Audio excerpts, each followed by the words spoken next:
everybody, and welcome back to the Chat and Chill podcast with me, Firahs. And Joe MK. It's like you almost forgot your name there. I don't know about that. I know.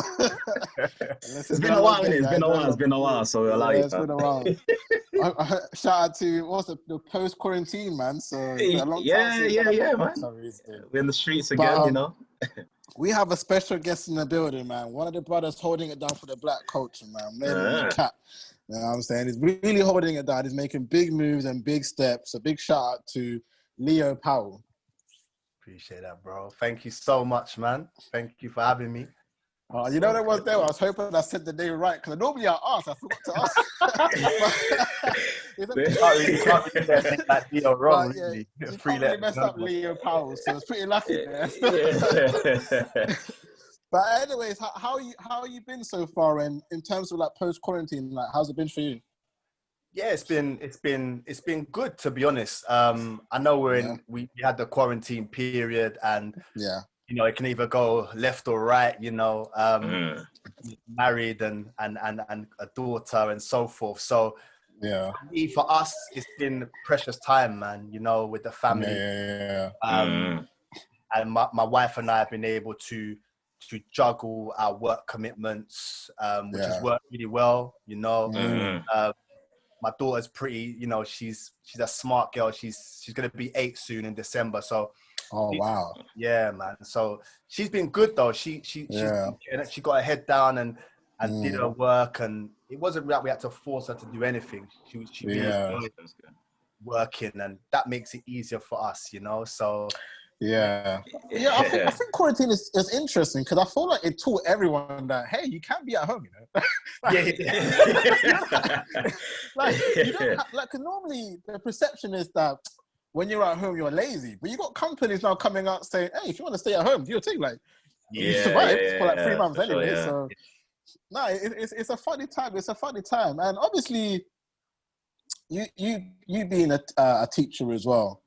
How was that during like quarantine? Because I don't know if you lot went through any of that, but there was a lot of like Zoom teaching, and especially during that GCSE period or SATs period, whether it was primary school or even the A-level period. You know, there was a lot of discussions surrounding how am I going to get my grades? Is it going to be predicted grades? Blah, blah, blah, blah, blah. Especially for the kids that were going to uni or into college, there was a lot of stress around that. So how did you feel about the way, I guess, the government dealt with the whole GCSE results or the A-level results? Yeah, look, at the end of the day, I think the government had a difficult job. I think whatever they did would have probably been criticized or, you know, scrutinized and so on. But I think the whole initial algorithms and you know, getting the grades that way wasn't really wise in the way that it was done, and it upset a lot of people. A lot of communities were upset about it. The nation was upset about it, and if the nation is crying out for you know, things to be done differently, the government has to listen in this regard. Many things that we're crying out for, but we don't get listened to. But I think the way they dealt with it, you know, could initially have been done better, but I think they rectified things, and the grades, I think people were pleased with the grades that they got. So so it's a touchy one. Did you hear about the Did you hear about the riots? I don't know the riots, you know. The protest that went down where there was. I don't know why I said riots, you know. But the protest that went down where all the kids that were deemed to get like A stars and ended up with C's, they all went down in the streets and were basically, they put race towards it because according to the statistics, a lot of like the black minorities or the Asian minorities or whatever were given lower grades, and they put it down to racism. I don't know if you heard about that, but do you believe that there will be teachers? I mean, I worked in school, so I'll probably agree. I'll probably say yeah, but would you agree that teachers will suddenly just give a lower grade just because they probably didn't like the student? If that's what happened. It's a good question. My answer to that is I would like to think that they wouldn't. Yeah. I can't say whether they would or what they wouldn't. But for a teacher who is teaching a specific subject, they want the best for their students, because if the students get good grades, it reflects well on the teacher. So at the end of the day, it wouldn't make sense for a teacher to downgrade a student based upon race, because it will reflect their outcome. Exactly. They're judged on the achievements that they make or they get to. So for me, I wouldn't like to think it's that. You know, I think there are students who are low ability, and they would have to. I would hope that the process would have been fair. I think our school was a very fair process. We have a lot of BAME students, black students, Asian minorities in the school. But I would like to think that things were done fairly and assessed by their grades and the things that they achieved throughout the last couple of years, and so on. So, you know, I don't know. Maybe not like that, but the comment to say, do I think? I don't know. That's. But I would like to hope that it's well and ensure that students are I think we'll step out of this conversation. If anyone wants to have like a proper school subject podcast, let me know, man. I've been wanting to have them for time, but I thought I was going to go too deep into school for them. Sir. I've been saying that for years, isn't it? But I say we'll go into a bit about your story and that. Obviously, I did watch the My Story video as well. So I thought it was interesting before we go into the actual movie, which we'll talk about later. I thought we'd start off with your story, and before we go into a few details that you put in that video, I thought I just want to start with who is Leo Powell, and how would you describe yourself to a person that doesn't know who you are? Yeah, I like that question. Who is Leo Powell? I would say Leo Powell is a man of faith. I'd say at this particular point in my life, I'd say faith is very important to me. My Christianity faith is important. It's the foundation of my life. And it's everything revolves around that, because a lot of the things I'm involved in now,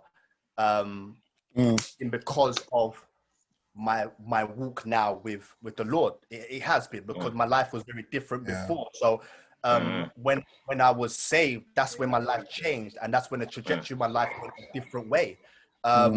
So, you know, if someone said, what is Leo Powell about? Okay, I'm a man of faith, but I'm a man of purpose. I'm a man that wants to really impact and change lives for the good. I want people to change their pathways. I want to be able to impact lives from different angles, and whatever angle that looks like, whether it be school, whether it be community and meeting with MPs, whether it be through the film, whether it be through the county line stuff that I do, whatever it is, I'm involved in a few things, but I would like to feel that anything I do brings the message of hope to young people, and even those who are older.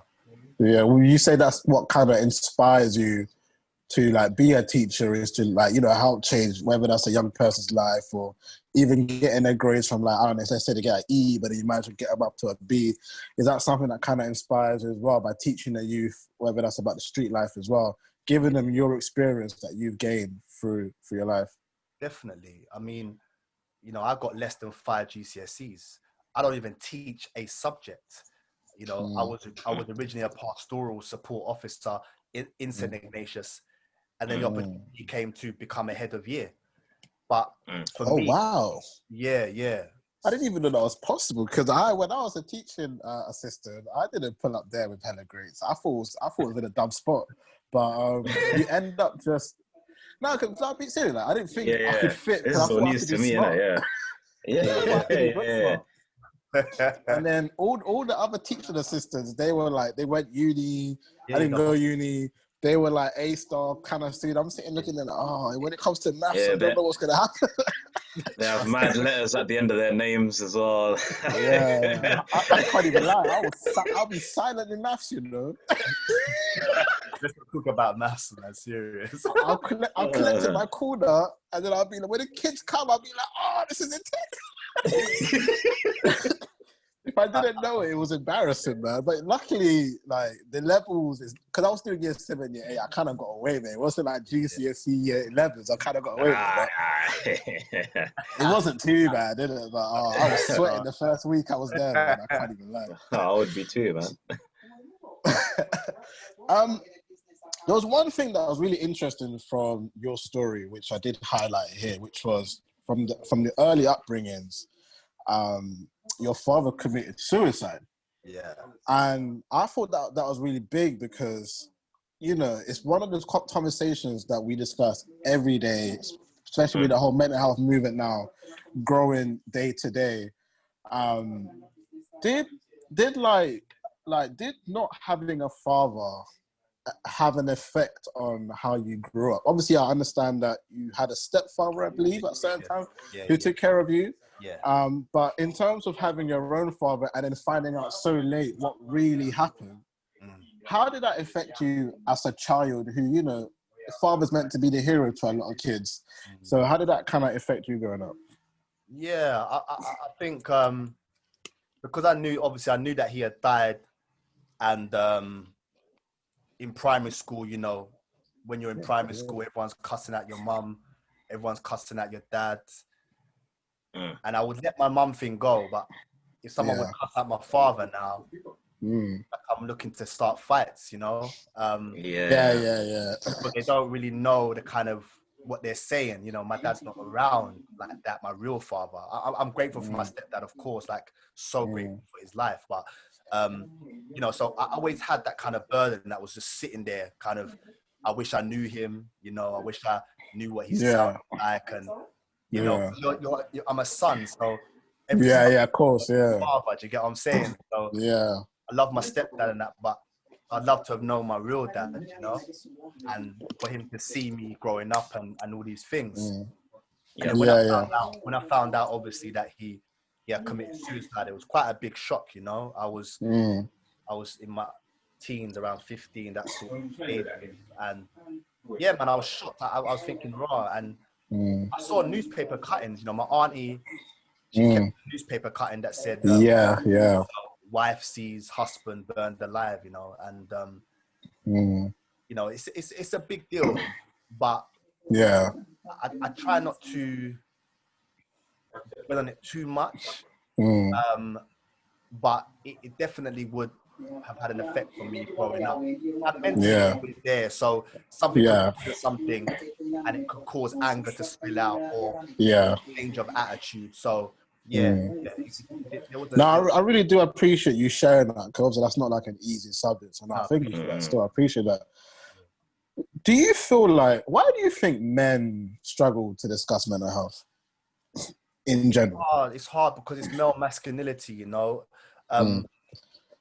People don't want to admit they have a problem. Men particularly like to be able to deal with their problems by themselves. I was like that. I never chatted to nobody. I didn't have a mentor. You get it? So when I was growing up and I had things I needed to deal with, I didn't really have anyone to speak to. So I ended up those feelings, those traumatic feelings, and it's spilled out in other ways, in rebellion. So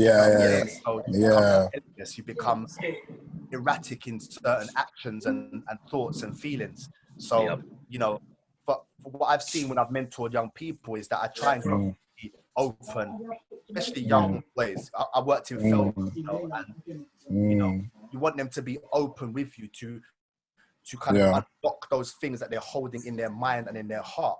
And of course, you want there to be a release. There needs to be a release that happens that can just take off that weight. So for men, I think it's just the whole kind of hiding behind you know, a facade of wall, because you feel vulnerable and you don't want to see you as vulnerable.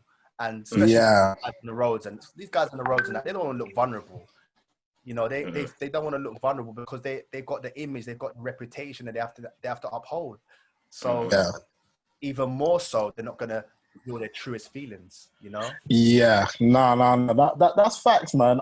It's weird because when my friends always ask me things like, "Bro, what?" Like, Joe, you know, Rizal Kid, always been like, "Oh, like, why did you never speak?" And I'm like, because you man be showing me your stuff, and then it doesn't make me. I feel like I have to be that guy that's holding it down. Like, like the strong friend. This guy's situation and this guy's situation. Yeah, and then it's like I can't just go to the person that just was really emotional yesterday and be like, oh man, I'm dealing with this. When he wants me to like be the guy that's like helping him get out of his situation. I don't know what to speak to. You know what I'm saying? It's a weird one, man. Like I think it's a weird one, man. And you know, it's just making sure that you always check up on the people around you and making sure that they're good. But I think it's interesting because you said you worked in pastoral care, right? Because when I was a teaching assistant, there was many kids, man, that I was dealing with that had issues that you can't even explain. Was it easy for them to come to you because they kind of got used to you, or like how did the connection with you and the kids kind of go about if they had like issues? Yeah, I mean, my first venture into working with young people was when I joined the church. So I started becoming, I was a youth leader. Oh, okay, that's dope. Yeah. So that was in 2010. So, you know, that was my first introduction to working with young people. But there seemed to be a natural kind of relationship that would start to form with young people. I don't know whether it's how I'm built, how I'm made up, my lived experiences, being able to understand and be empathetic towards them. There was something there there was a real connection that I was able to make with young people within the church, but also outside of the church. And I'm quite intentional in building relationships with young people. I will make sure that these young people feel comfortable around me, and I'll do whatever's necessary to make that happen. You know, even if I compliment them 5 days a week on everything and anything, I will do it because I know that when the time comes, they want to let me in, they're going to let me in. And I think it's just about being relational and for them to know who you are as a person so that they can come to you with any issues they're facing, and just to be a shoulder to lean on, someone to talk to. And that's what I try to be. And hopefully I can give them words of wisdom through the things that I've learned throughout the years. So, man. I think also before we go into the movie, I think it was cool because I heard a piece in the My Story when you was kind of talking about not really going to college, hanging around with your friends, doing whatever you was doing, kind of leads into the same subject. So I thought we could do that. Nice segue there. Like, yeah, I know. As a black man, like, why do you think that we kind of automatically we put ourselves in our own stereotype? Do you blame that on if you're living in a council home, everyone's in the same flat building, or do you feel like we just come across like, oh, we don't really have an option? Let's just roll with a man and live these random raps for no reason. I mean, like, why do you think that we fall into like the stereotype that people give us? It's a funny situation. I mean, it's the environment that you are in. Yeah, is like a vacuum, you see, and you either are able to kind of be outside the vacuum and just kind of go your own way, or you get sucked into the vacuum and just become kind of a product of your environment. I remember before, I kept away from a lot of things growing up for a while. So much I could keep away from it because it was all around me, crime, so on. And eventually, you just kind of succumb to it, and you become the stereotypical black guy, you know, dealing drugs, having the girls, having the money, having the car, and it just becomes like, okay. And at the time, you don't even think about it being that way. You don't even think about, stereotypical black guy, you know, who lives in kind of like a ghetto type neighborhood, you know, like Wood Green or Tottenham's or whatever it might be. And I'm just kind of succumbing to my environment. And you know, I didn't grow up in a poor household, so forth, and you know, or a rich household, but we was okay. You get what I'm saying? But there was things I didn't need to do, but I did it. And you know, it just shows that okay, you do become a product of your environment, and you kind of live up to the stereotype, and that's not great. And that's what I'm trying to teach the young black boys now, especially, is that be the guy with the trousers hanging down the pants, and don't be the guy who just kind of wants to be seen in that way, like perceived things. I'm gonna tell them how you're perceived is so important. So I want you to be. That's what I became. We all fall into that trap, right? So. Oh, I did, man. I thought. I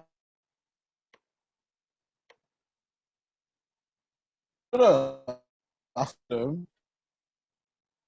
and I did say whether that was up to some random trap and sit down. You fool. I don't think it's a problem, but I yeah, I just I was originally gonna call it Second Chance, actually. Okay. Yeah. Which kind of describes the concept of the film, but as in a young boy gets the opportunity to change his life, so to speak. But I think the step back has a twofold meaning. I think step back relates to the going back in time concept, but also about young people stepping back from situations that are, you know, could be tenuous, could be difficult, and looking at it, you know, okay, should I do this or should I not? So that's the kind of twofold concept of step back. Yeah. And obviously, before we go into why you decided to make Step Back, I hear you said there was a story that you used to tell the kids, and they were the ones that kind of like told you, make this into a movie, this sick, I want to play Marcus, blah, blah, blah, blah. Like, what made you want to tell that story to the kids to begin with? Yeah. If I tell you how the story even came, people would just think, okay, whatever. But I was driving my car in the morning on the way to Felton Prison. And I know I used to tell them stories a lot in my mentoring sessions. And I kind of not run out of stories, but I was thinking, you know, what could I do next? As I was driving, I just felt like this download of a story just start coming out of my mouth. It's kind of weird. You're going to call it a body intervention. Okay, let's call it that. Because I just started to tell this story as I was driving. But as I'm driving, there's like a tear coming out of my eye. And it's like I'm telling this story, and it's like this story is alive. There's like life in this story, and the character names are coming out of my mouth, and the whole plot and storyline is coming to, and I'm like, wow, this okay. Even I'm shocked at what I'm actually saying. It sounds kind of unreal, and you know, and so I just thought, you know what? Let me test it. Let me test it today. So I thought, when I get into the prison today, I'm going to test it, and I tested it out with the kids, and I couldn't believe the response. I literally couldn't believe the response. No, like, I haven't even seen it, and I'm excited because, well, just, you know what, even just when I was reading the GoFundMe page, well, first of all, I didn't realize that you had some big names in there as well. And I was like, oh, snap. Okay. This is really serious. Like, you get a lot of people that tell me they're doing movies, but you know when somebody's really doing a movie and when somebody's telling you, I'm trying to do a movie, but I don't know if it's going to come out in 5 or 6 years' time, kind of thing. It happens all the time, fam. I had a guy once tell me, yo, I got this dope project, man. I want you to be on it. I come down on set. He goes, yo, I need some funds. You got me. And I'm like, oh, you should have said that. Like, why? You told me you had this movie to come down. I come down. He's asking for checks, like, randomly. I'm like, bro, you didn't even come to me with a business plan or like, not even like the script. Wow. Hey, ambitious people in the street sometimes, man. But I hear that. I understand that in Step Back, you're going to be touching on some key issues with positive messages as well. What for Step Back? Before we go through the main storyline of Step Back, or as much as you want to give out, just to give people something to think about before they hear about it.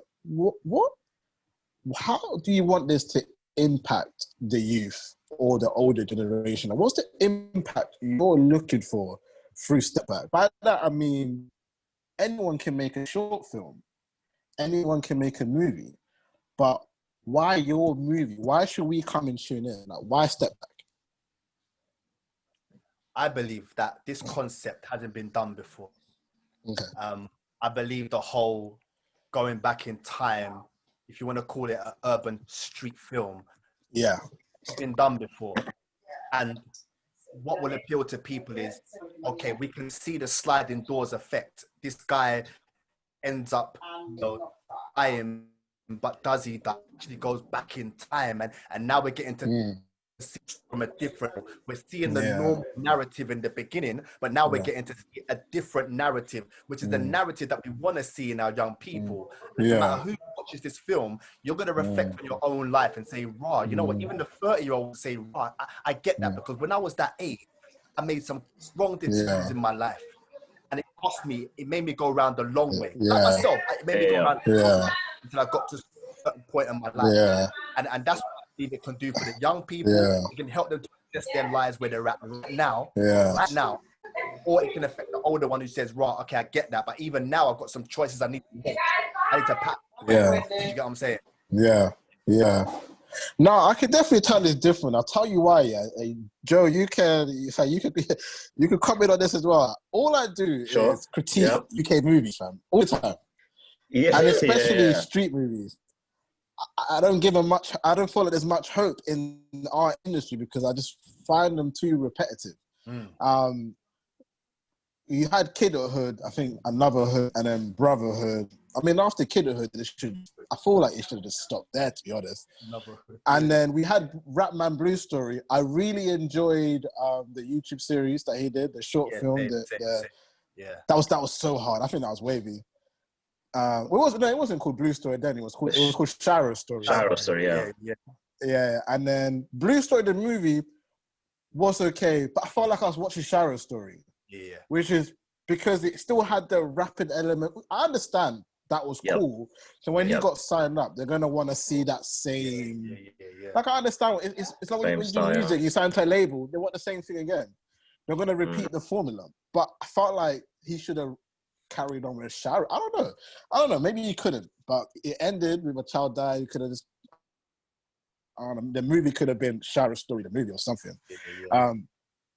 And then, I don't know, like you get a lot of I like a lot of the short films I see on YouTube that goes around with the street content.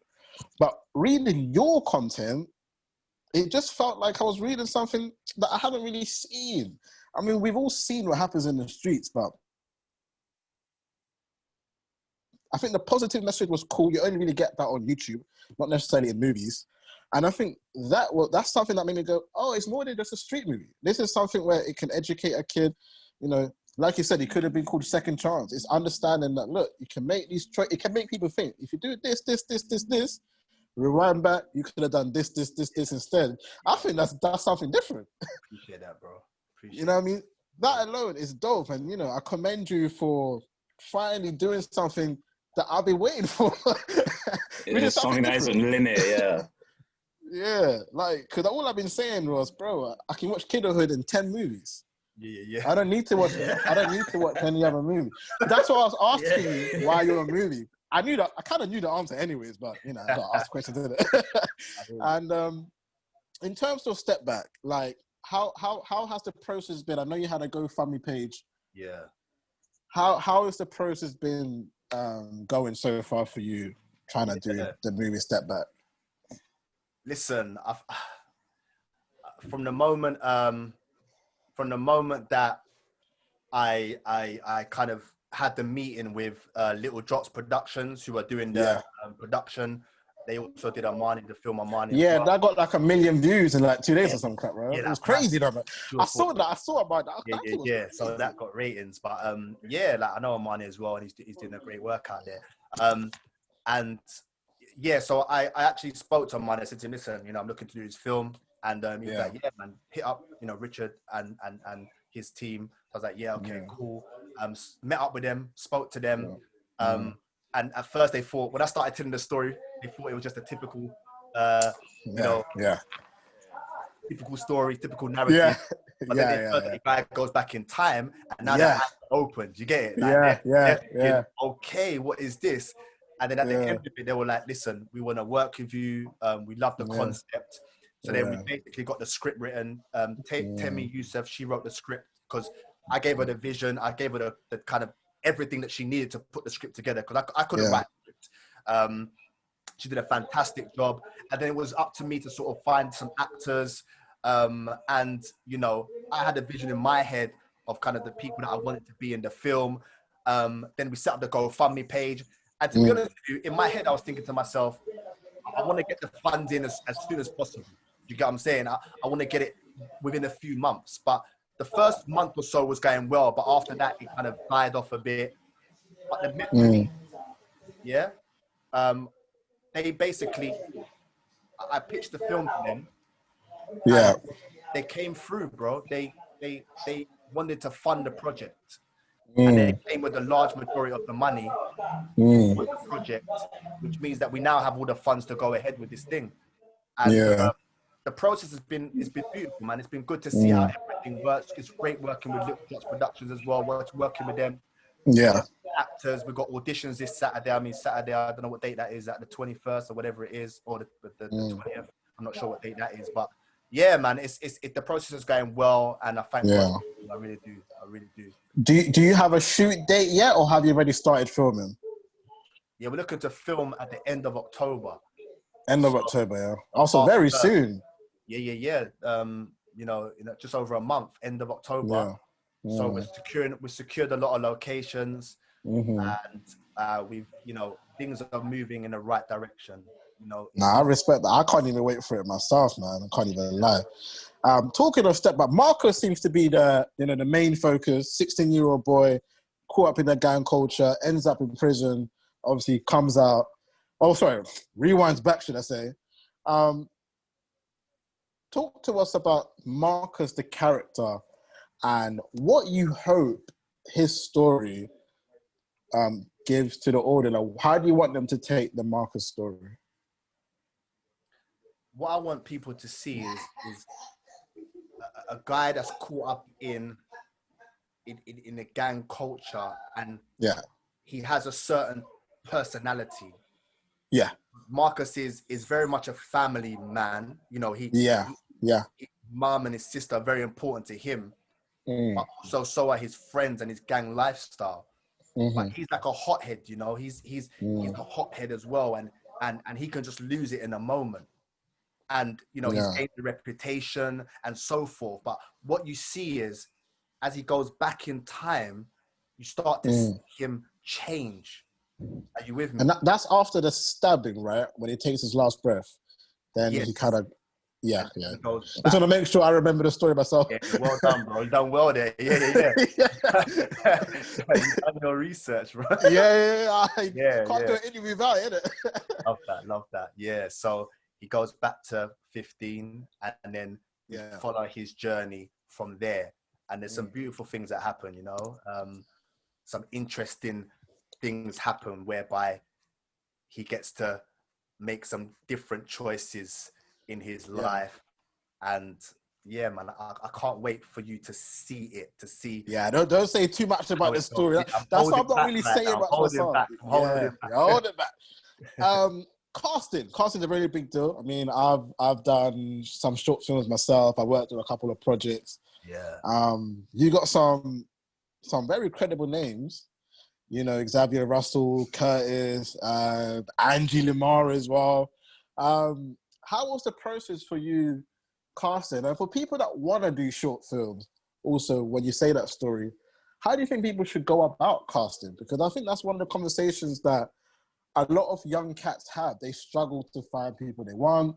You know, you can use Star now, all these other kind of websites, but then sometimes people just don't want to come, or they don't even click the ad on there. They don't even try to apply. Like, what do you think is the best way to cast, as well as how did you cast and how did it go for you?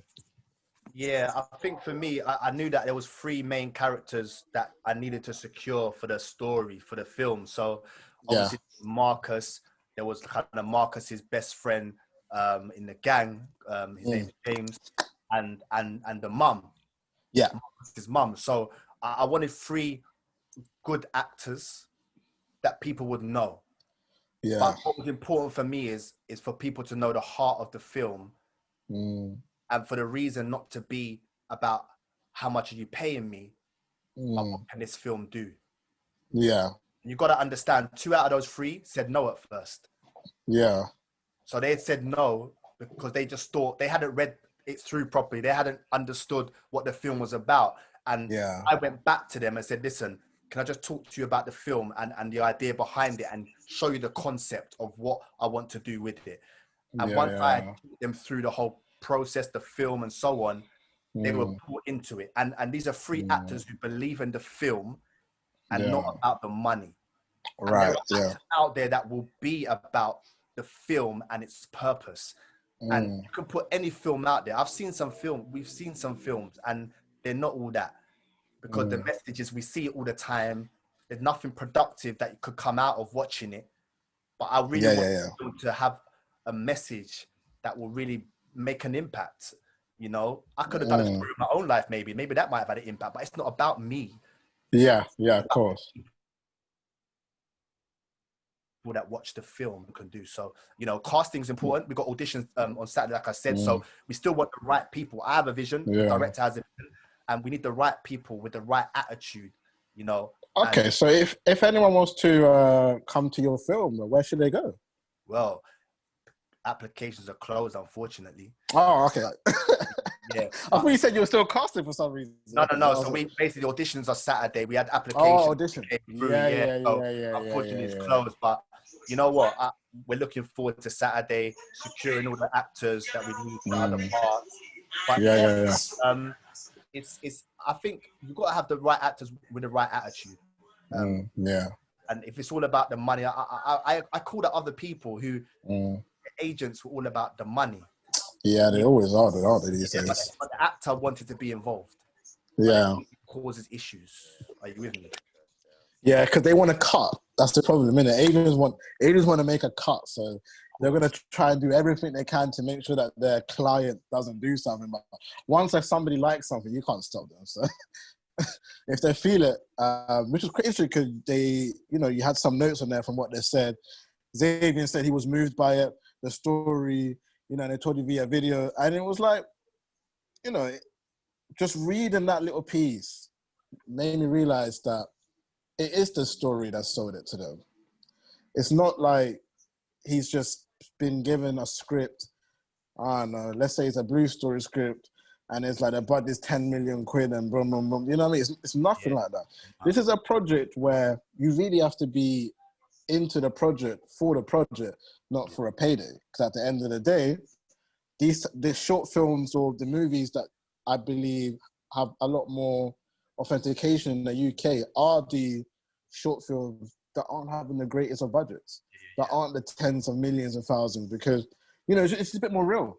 Definitely. And things that are a bit more real tend to be a lot better than high budget films. Like, all you got to do is look at Shara's story. 0 budget. See it there? There was no budget. It was just musical friends. Obviously, because of his status, it was not difficult for him to get big names. but the fact that none of them got paid, is saying something, Yes. They supported the project. They didn't have to do it. But I thought, going into, like the knife crimes and stuff in the UK, it has, at one point we was, popping more than New York. I think it was it last year, I believe? Where London was just every day something new. And, we were looking at almost 30, 40 people dying in the same year. Do you believe that will ever change? Yeah, it can change. Yeah. I think it will take a long time for it to change. If you look at Scotland and Glasgow and their, public health approach and their violence reduction unit they have there, they saw change. It took 10 years for change to really happen, but we have to start. We have to start very young. The people that we work with, it has to be started from a young age, early intervention, deal with all the trauma and the things they're going through. Poverty and those things have been around for centuries. Those things will never change, but I think people can change. There are some things that can't change, but people can change. And if you get them early enough, you can shape and mold a young person in the right direction. So I think things can change. I tell you the truth, yeah. I wouldn't have worked in a prison. I wouldn't have spent the last 10 years of my life working with young people if I didn't think things could change. Yeah, I want to talk about prison a little bit. Because that's an interesting thing. I've never spoken to somebody that's worked in a prison in my life. So I guess the question I want to ask is, when you go to a place in prison where everyone is, I mean, people are going to say they're criminals, but wherever, they're still humans, right? Yeah. How did you personally look at them when you first ever walked through the door? Were you looking at them like, these guys are all criminals, there's this guy, or do you have an open mind and look at them more as a person? Because I think that's the one thing that I still feel like society struggle with, especially people that don't understand that scene or people from that scene. By that I mean like whether that's gang culture or whatever. Cause like if you get a lot of like British people, I'm not gonna start saying skin tones, but you can understand when I say British people, I mean really British people, Steve and Tom and them, like they're gonna look at them like, nah, these are street guys, they're nothing more than that. He's been in prison. When it comes to applying for a job, they don't want them anywhere near their premises, right? How did you look at them? I look at them as people, you know? Yeah. I love people, and especially love these young people. Yeah. And if I'm going in there, I'm going in there to help as much as I can. Yeah. And the way I see it is, I know who I am as a person. I know my lived experiences, and I haven't been jail, but that didn't matter. Yeah. That's what I'm saying to you. Like, I didn't have to go in there and say, yeah, I done this, I done that, I done this. I didn't need to say any of that. I just went in and just went as myself and just said, you know what? Here's my hand. Yeah. Here are my words. If you want to receive all of that and you want that, then you show me that love back. And I got to say, when I went in there, the love that they showed me was a lot. Really? Yeah, that's nice, man. Because I don't care what you've done. I don't care who you're affiliated with, what gangs and so forth. I don't care about any of that. Don't ask me where I'm from. I'm a big man. Yeah? I don't care where you're from because I'm going to help you. And then they said that like, raw. And one person said to me, he said, you know what, sir? This is in one of the education class. He said, you know what? I can see you're here because you care about us. Oh, yeah, man. That must be nice to hear as well. Low key. Bro, that touched my heart differently. Yeah, I can imagine. Like, differently. That company that I work for, Roadlight, that's the company that I worked for. They're doing an amazing job in the prison, you know? And I thank the manager there for giving me the opportunity to come in and work there, because the experience that I got working there was undeniably a game changer. It gave me insight into how these prisoners, young people, how they are, how to get caught up in a system and the things that they go through. And, you know, it's invaluable experience. Do you understand? And when I went back into a school after working there, and these kids that were walking around the school going on like they're bad and this and that. Yeah. Come here, bro. Come here. You know, you're getting a kick of the finger. Come here. Yeah. And you just tell them, listen, I was here. And they're like, oh, what? You know my man. You know my... I said, don't worry about all of that. Yeah? I've worked with the hardest. Oh, all right, sir. Cool. Next day, you know, it's a different conversation, because now they're like, sir, what are you saying? So you good? Yeah. It's different. It's different, but in a good way, because in that moment, it established, okay, we know what sir's about. Let's go. It's a mutual understanding. Yeah, man. Hey, Joe, you're a bit quiet, man. Huh? You're a bit quiet. I'm just listening. No, I meant your audio was a bit quiet. I can hear you better now. Oh, okay. Yeah, you sound better now, though. It was a bit quiet. Also, just talked about step back. I think we're pretty much done, to be fair. Actually, no, we're not done. So step back coming soon. No release date yet. Everybody watch out for the movie when it does come out. I want to talk about, just quickly before we finish off, teaching during COVID. the confusion with now 6 people, no longer 30 people. Everything surrounding this kind of like, should kids wear masks? Should they not? Vaccines. I read a story yesterday.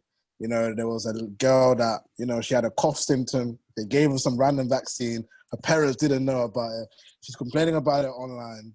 I mean, you work in a school, so it's the rules. If you have coughing symptoms, they're not going to start putting random needles in them. Like, I don't know what's going on. It's kind of random. Yeah, it's random, but we're not going to test anyone in the school. We're not permitted to do that. We advise the parents to get the child tested, and basically direct them to the places that are local to where they live. I think that's a wise decision, and I think the school stands by that. And I think it's right for the young person, if they're displaying symptoms, that the government has put on their websites that kind of would indicate they may have it. Then I think the parent has to get the child tested, because you don't want that child coming back into the school and infecting other kids within the bubbles. Yeah.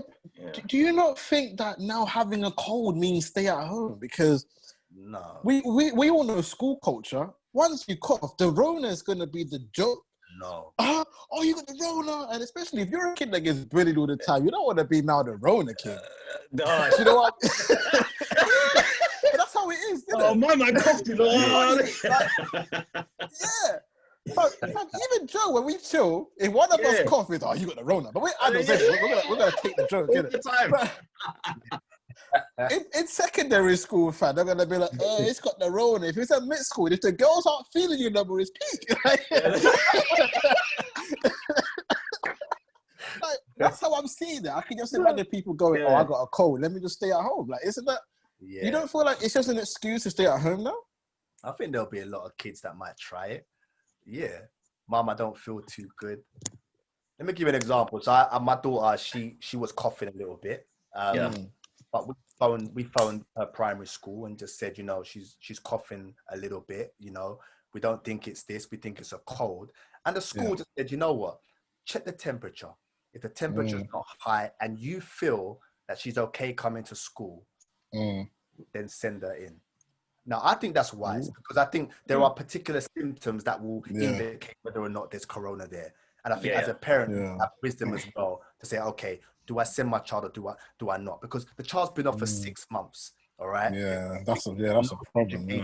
And you can't now just keep them home for the sake of home, because they told you or spun a lie. Like, you need them to be in school. I think Boris was saying yesterday that, unless the test is positive, you should keep them in school and then determine what to do afterwards. I know it sounds risky, but I get what you want to keep their education. That's what we want, So man, there's wisdom that's needed from all ends, from the top to the bottom, government to the ground level as well. No, I think that's a smart move. Communication, I think, is key. If you just ring in and say, look, my son has got a little runny nose, a little cough or whatever, and then you've told him before, I think that's actually a very good move. I don't understand why people don't do that. That's a smart move. Nah, then again, you're a teacher, so you're probably ahead of the game. You're thinking ahead of most parents that just think, he's got a cold, like, stay at home, man. Because they got used to it now, isn't it? That's another problem. They got used to it. We don't want to be staying at home anymore. Like, we don't really want us to be locked down again, man. For real. What's the social distancing like right now for a teacher? Is it? I mean, I know they're saying you can't have more than 6 people together. So are the rooms split into 6 or like? No, the schools aren't. It doesn't apply to the schools. It doesn't. No, because the schools will have their bubbles of year groups, classrooms, but there won't be 6. You got a school with over 1,000 kids.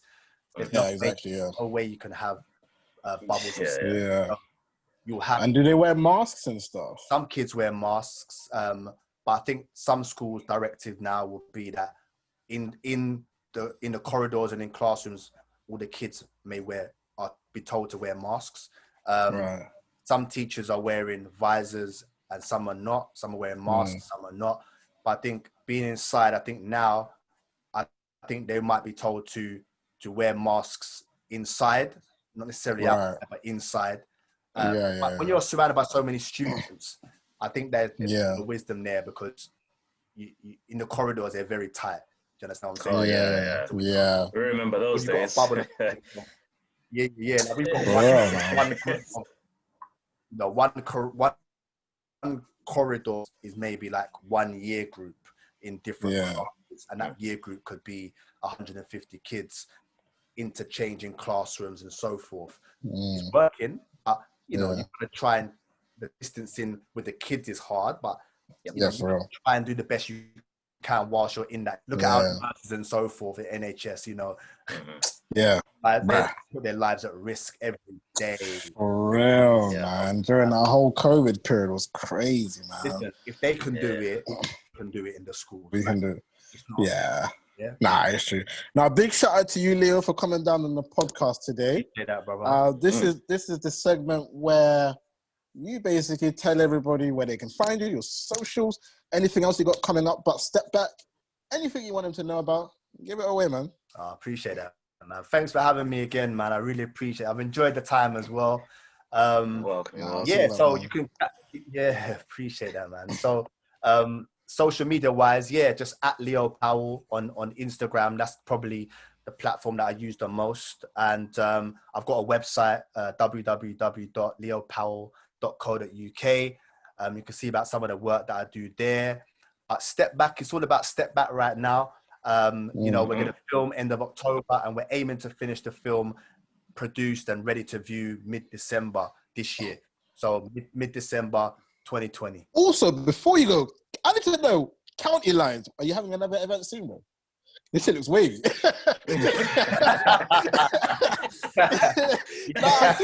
I just remember when he said his website, I was like, oh yeah, there was something with like 100 kids or something. I was like, wait, what's this? Like, I forgot to ask you, like, no, there will be. I'm just at the moment, I'm just trying to figure out a date. But there will be. I'm not sure whether it's going to be paid or free, but there'll be announcements made on my social media platforms, and cool. You know, communication will be there. So there definitely will be. I'm very much involved in that, and there's a lot of things coming up. So man. Man. Big shout out to Leo. You know, he's really holding it down for the black culture, man, making a difference, making a change, whether that's people in prison, whether that's students in school, whether it's through content, man. There's not much more I can say about you that's any greater than that. You're a great human being. We appreciate you for the culture. And, you know, keep going, man. Keep bringing us new content. Keep doing what you're doing with the schoolwork. And, you know, hopefully, you know, you get all the credits that you deserve, man. I think you deserve to be in the highest place, and I think you should be. Thank you. On a level. Thank you so much. It's all out, man. This has been the Chat and Chill podcast with your boy Firahs, Joe MK, and we out, man. We out. I don't even have a bet. You know, after this gave it that whole big up, I was like, what was it? I don't have an ending after that, man.